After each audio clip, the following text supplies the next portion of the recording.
I urge all schools to maintain and make maximum use of the textbooks that will be supplied to them. I am also aware that the Kenya Institute of Curriculum Development has had an engagement with stakeholders pertaining to grade 10 curriculum designs. Upon the finalization of these designs, the ministry will ensure relevant books are developed, evaluated for approval, and fine-tuned in preparation for use in our senior schools in an efficient and timely manner. It is my pleasure to join you today for the launch of the distribution exercise of textbooks for grade 9 and those for rationalized learning areas for grade 6, 1 to 6, which is going to be done to all Kenyan schools, which is in an effort to maintain our policy of the 1-to-1 textbook to learner ratio. This is a recognition of the fact that the curriculum support materials are an essential component in any learning environment. They comprise the core tools used in teaching learning context to assist the learners to acquire the intended knowledge, skills, and attitudes, and thereby to develop the required competencies. The distribution exercise of textbooks to schools has been an annual event since the inception of the competency-based curriculum. The Ministry of Education has diligently over the years distributed the CBC textbooks for learners in grades 1 to 8 to ensure that the policy of 1-to-1 book for every learner is met. This is testimony that the government is committed to ensure that all learners have adequate teaching and learning materials. Upon the review of the curriculum for the said grades early this year, the Ministry of Education embarked on the revision of books to ensure they are all well aligned to the curriculum designs. It is therefore the responsibility of the ministry to ensure and to oversee the distribution of the revised books to learners in the entire country. This practice will be carried out annually and extended to all grades, including the senior school level. Ladies and gentlemen, the Kenya government is committed to providing accessible, quality, and relevant education and training to all its citizens. This is in line with the various policies on education and training. It is in this spirit that the country embarked on a journey to reform the curriculum. The curriculum reforms are being undertaken within the national legislation informed by Article 53 of the Constitution, which recognizes free and compulsory basic education as a right of every child. Article 43 on economic and social rights states that every person has a right to education. The Ministry of Education is responsible for national policies and programs that help Kenyans access quality and affordable school education, post-school education, higher education, and academic research. The ministry is therefore committed to the provision of the quality and relevant inclusive education, training, and research for all Kenyans. Allow me therefore to express my heartfelt gratitude to all those who have continued to support the process of the conceptualization and implementation of the competency-based curriculum, both at the basic education and teacher training levels.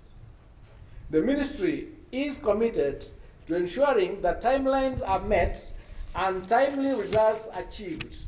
In particular, I wish to laud our stakeholders, the teachers, the parents, and the curriculum implementation officers for fully embracing and ensuring effective implementation of CBC.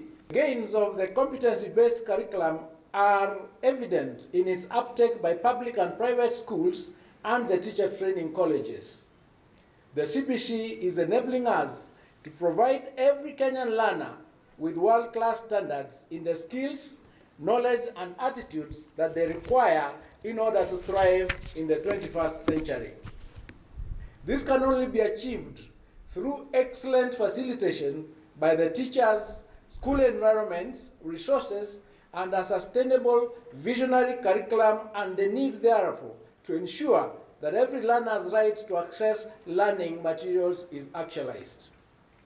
Ladies and gentlemen, allow me now to delve a bit into the grade 9 textbooks whose distribution we are flagging off today.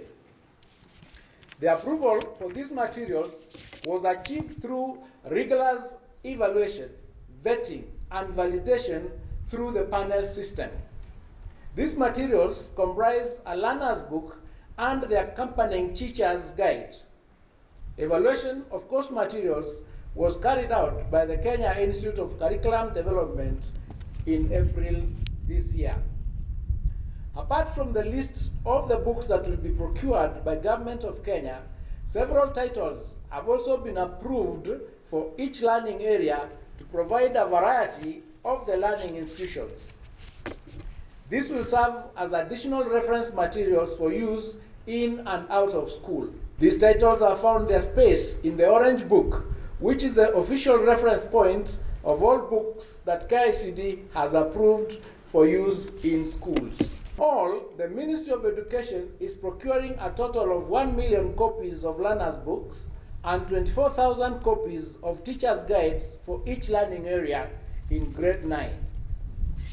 The distribution schedule stretches between 23rd of January to 15th of March, 23rd of October to 15th of December 2024. I have directed that schools that may have variances in the number of books delivered to them should report to the Sub-County Education Office.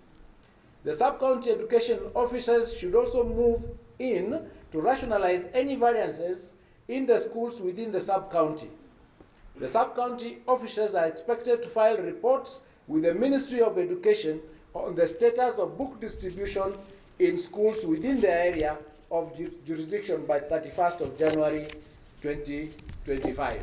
I also reiterate the expectation that both public and private schools should use only the books that have been approved by Kicd.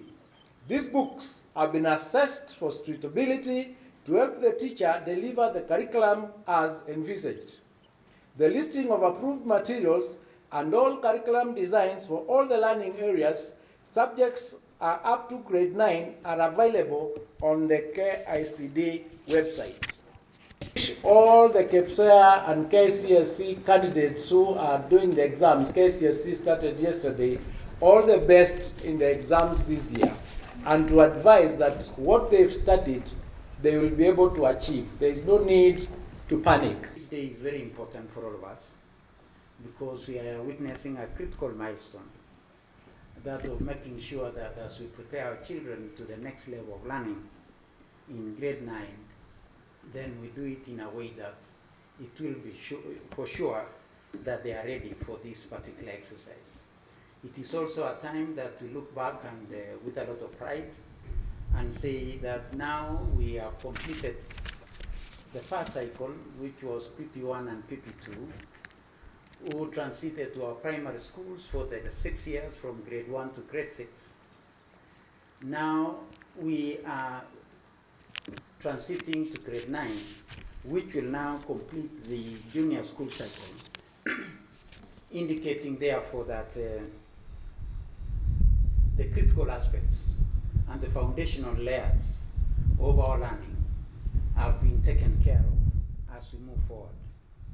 We also look forward therefore to this particular cohort of learners transiting to grade 9, so that with all the necessary materials that they are required of in terms of course books and the core textbooks that they require for themselves and for their learning.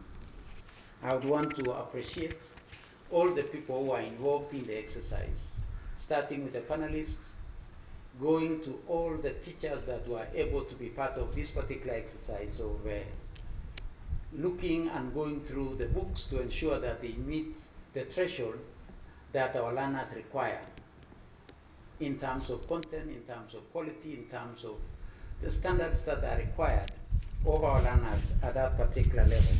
Take this opportunity to most sincerely thank the Kenya Publishers Association and the publishers for the good work that they continue to do to ensure that the knowledge that is needed is put into those particular books so that it can be transmitted to our learners and so that we can be able to realize our tagline of ensuring that we nurture every learner's potential and that they are able to move to the next level. I also want to most sincerely thank Kicd for the continued diligence that they put into this particular work to ensure that these textbooks are available and that they are available in a way that gives teachers and learners a variety. And that is why for every class, we give 2 books from 2 different publishers so that learners can be able to appreciate that we give a ratio of 40 to 60, and in that particular blend, then we give that particular freedom to teachers to be able to socialize with a wider scope of content.